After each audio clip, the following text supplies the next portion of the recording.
कि उन महान पुरुषों को पढ़िए जिनसे हमें ज्ञान मिलता है, जिनसे हमें हर चीज सीखने को मिलती है। उन महान पुरुषों को पढ़ने की कोशिश कीजिए। अगर आप उन महान पुरुषों को पढ़ोगे तो उनसे आपको इतना ज्ञान मिलेगा, कोई मनुवादी आपकी टक्कर नहीं दे सकता। मैं ये चैलेंज करके कह सकता हूं, अगर महान पुरुषों को आप पढ़ोगे तो कोई भी मनुवादी आपको टक्कर नहीं दे सकता है। भाइयों, मैं जगह जगह देखता हूं कि किस तरीके से हमारे भाई बहनों पे अत्याचार होते हैं। अत्याचार पहले भी होते थे, लेकिन उनकी आवाजों को दबा दिया जाता था। क्यों? क्योंकि वो लोग शिक्षित नहीं थे, वो अपने हक अधिकारों की लड़ाई के नहीं जानते थे, वो अपने हक अधिकारों की लड़ाई को लड़ना नहीं जानते थे। हमारे बाबा साहब डॉक्टर भीमराव अंबेडकर जी ने तीन बात कही थी, शिक्षित बनो, संगठित रहो और संघर्ष करो। अगर ये तीनों चीज हमारी बहुजन समाज में आ गई तो इस ताकत को कोई रोकने वाला नहीं है। और मैं ये कह देना चाहता हूं उन लोगों से कि अपनी सोचें बदल दो, वरना हम बदलने पर उतर आए तो आपकी ना तो सोचें रहेंगी और ना आप रहोगे।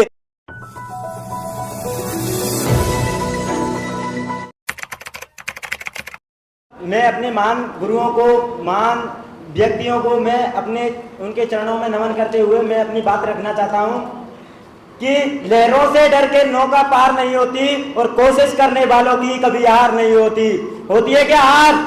बताइए मुझे, कभी हार नहीं होती है अगर आप कोशिश करोगे तो। जैसा कि सर ने अभी बताया कि आपको राजनीति के साथ साथ पढ़ाई भी बहुत महत्व देती है। जैसा कि आपको पता है कि भाई चंद्रशेखर आजाद जी, उन्होंने LLB की है और वो भी राजनीति में आए, लेकिन उन्होंने भी शिक्षा ग्रहण की। अगर शिक्षा की जरूरत है, उतनी ही जरूरत हमारी आवाज की है। आवाज भी हमें चाहिए और शिक्षा भी हमें चाहिए, हमें इन दोनों चीजों की जरूरत है। और आज जो अधिवेशन हो रहा है उसमें मैं बता देना चाहता हूं कि ये अधिवेशन उन लोगों के लिए है जो हमारी यूनिवर्सिटियों में जो शिक्षित व्यक्ति हैं और जो शिक्षित होते हुए वो अपनी बात आगे बढ़ाना चाहते हैं, वो अपनी समाज के लिए कार्य करना चाहते हैं और वो अपनी समाज को आगे बढ़ाना चाहते हैं। मैं उन सभी के लिए बहुत बहुत धन्यवाद कहना चाहता हूं जो इन सभी चीजों में भाग लेते हुए अपनी शिक्षा पर भी जोर देते हैं। और भाइयों, मैं ये बात भी कह देना चाहता हूं आप सभी से कि शिक्षा का जितना महत्व आपके जीवन में है उतना महत्व किसी चीज का नहीं है। किताबें चुप रहकर भी आपको बोलना सिखा देती हैं। अगर आप किताबों को सही से पढ़ोगे तो आप बोलना सीख जाओगे अच्छी तरीके से। मैं सभी भाइयों से कह देना, और भी बातें थी, मैं कह देना चाहता हूं इसका गठन क्यों हुआ, आजाद समाज पार्टी का गठन क्यों हुआ? आजाद समाज पार्टी का गठन इसलिए हुआ क्योंकि जो सत्ताधारी पार्टियां हैं, जो सत्ता में आई हुई पार्टियां हैं, उन्होंने सही से कार्य नहीं किया। हमारे दलित शोषित पीड़ित व्यक्तियों को दबाने का काम किया, जो इस सरकार ने किया, किसी सरकार ने नहीं किया है। मैं कह देना चाहता हूं इसीलिए भाई चंद्रशेखर आजाद जी ने अपनी आजाद समाज पार्टी का गठन किया था।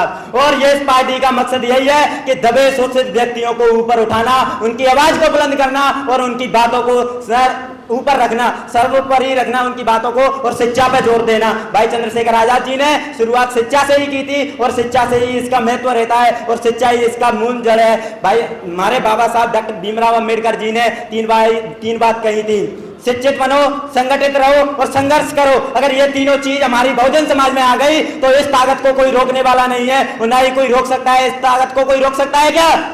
नहीं रोक सकता है। और ये ताकत कहां से आएगी? जो शिक्षित व्यक्ति होंगे। जो शिक्षित होंगे वो ही अपनी बातों को बुलंद कर सकते हैं, जो शिक्षित नहीं होंगे वो अपनी बातों को बुलंद नहीं कर सकते हैं, क्योंकि ये मनुवादी लोग उनको दबाने का काम कर देंगे अगर ये शिक्षित नहीं हुए तो। बाबा साहब ने एक बात कही थी कि अगर आपको अपने दुखों से मुक्ति चाहिए तो उससे पहले आपको लड़ना होगा, और लड़ना होगा तो उससे पहले आपको पढ़ना होगा, क्योंकि अगर बिना पढ़े अगर तुम लड़ने गए तो आपकी हार निश्चित है। निश्चित है क्या? निश्चित है, अगर आप बिना शिक्षित हुए अगर लड़ने गए तो। इसीलिए हमारे जीवन में शिक्षा का महत्व बहुत जरूरी है और शिक्षा होना भी जरूरी होता है, क्योंकि अगर बिना शिक्षा के कोई भी काम अगर आप करोगे तो लोग आपको दबा देंगे और आपसे इतने सवाल पूछेंगे कि जिसका आपके बिना शिक्षा के आप पर कोई जवाब नहीं होगा। अगर आप शिक्षित होंगे तो उन सभी बातों का जवाब देना जान लोगे। आज पेरियर साहब को मैं याद करता हूँ, उनकी विचारधाराओं को याद करता हूँ। मैंने उनको पढ़ा है तो मैंने उनसे सीखा है कि उन्होंने जो सच्ची रामायण लिखी उसको ऐसे ही नहीं लिख दिया। उन्होंने सभी रामायणों को पढ़ते हुए उन्होंने जो सच्चाई थी उस सच्चाई को उन्होंने अपनी बातों में रखा। उनके 15 सवालों के जवाब आज तक कोई भी मनुवादी दे नहीं पाया है और ना ही दे सकता है। अगर शिक्षित हो और संगठित हो तो आपकी इस मजबूती को कोई नहीं रोक सकता है, ना ही कोई तोड़ सकता है। और ये इसी तरीके से जिस तरीके से भाई चंद्रशेखर आजाद जी अपनी मजबूती से कदम कदम बढ़ा रहे हैं, अपनी मजबूती से देश में आगे बढ़ रहे हैं, तो इसी तरीके से वो सत्ता में भी आएंगे। कुछ लोग कहते हैं कि सत्ता में आना इतना सरल नहीं होता, तो मैं कह देना चाहता हूं उन लोगों से कि भोपाल बंद कर दिया, ये सत्ता का पहला उदाहरण है। पहला उदाहरण है कि नहीं? सत्ता में आना तो होगा। भाई चंद्रशेखर आजाद जी संघर्ष कर रहे हैं, आज आप देख रहे हैं हम यहाँ अधिवेशन का प्रारंभ कर रहे हैं, और आज वो भी वहां संविधान बचाओ यात्रा का बार बार अपना कार्य चालू रख रहे हैं। जगह जगह पर जाकर के संविधान बचाओ यात्रा चला रहे हैं, जगह जगह पर जाकर के हमारे बहन भाइयों को जगा रहे हैं, और जहां जहां अत्याचार होता है हमारे भाइयों बहनों पे, वहां वहां अपनी आवाज को उठाने का काम करते हैं कि नहीं? करते हैं। भाई चंद्रशेखर आजाद जी ने जो जुनून पैदा किया है ना, ये दबे कुचले लोगों के साथ, वो शायद जुनून किसी ने पैदा किया नहीं है, क्योंकि 2018 में भीम आर्मी एकदम से उभरी, वो ऐसे ही नहीं उभरी थी। उसका कारण था उन्होंने संघर्ष किया था, और संघर्ष आज भी कर रहे हैं हमारे चंद्रशेखर भाई, और भी उनके साथी, सभी साथी और बहुजन समाज संघर्ष कर रही है, उनके कंधे से कंधा मिलाकर उनका साथ चल रही है। और ये साथ अगर भाई चंद्रशेखर आजाद जी को रहा, तो मैं आपसे यहाँ इस मंच से कह देना चाहता हूँ कि उन्हें सत्ता में आने से कोई नहीं रोक सकता, कोई नहीं रोक सकता सत्ता में आने से उन्हें। वो एक ना एक दिन सत्ता में जरूर आएंगे, आप देख लेना। उनकी मेहनत रंग लाएगी, जिस तरीके से उन्होंने मेहनत की है और मेहनत कर रहे हैं। आप भी चाहते हैं कि उनकी मेहनत रंग लाए, तो अपना कार्य जोर शोर से रखिए। और जैसा कि भाइयों ने सभी ने बताया कि उन महान पुरुषों को पढ़िए जिनसे हमें ज्ञान मिलता है, जिनसे हमें हर चीज सीखने को मिलती है, उन महान पुरुषों को पढ़ने की कोशिश कीजिए। अगर आप उन महान पुरुषों को पढ़ोगे तो उनसे आपको इतना ज्ञान मिलेगा जिसकी कोई अहमियत नहीं है। कोई मनुवादी आपकी टक्कर नहीं दे सकता। मैं ये चैलेंज करके कह सकता हूं, अगर महान पुरुषों को आप पढ़ोगे तो कोई भी मनुवादी आपको टक्कर नहीं दे सकता है। भाइयों, मैं जगह जगह देखता हूं कि किस तरीके से हमारे भाई बहनों पे अत्याचार होते हैं। अत्याचार पहले भी होते थे, लेकिन उनकी आवाजों को दबा दिया जाता था। क्यों? क्योंकि वो लोग शिक्षित नहीं थे, वो अपने हक अधिकारों की लड़ाई के नहीं जानते थे, वो अपने हक अधिकारों की लड़ाई को लड़ना नहीं जानते थे। बाबा साहब ने जो सपना शुरू किया था और जो उन्होंने संविधान लिखा था, उसको कुछ दिनों बाद कुछ लोग भूल गए थे। साहब काशी राम जी ने उस सपने को दोबारा से शुरुआत की और बहुजन समाज को फिर से जगा दिया, और जगाने के बाद एक ऐसा सैलाब तैयार कर दिया, उस सैलाब को आज पूरे भारत देश में देख सकते हैं कि किस तरीके से वो सैलाब अब क्रांति का रूप ले चुका है।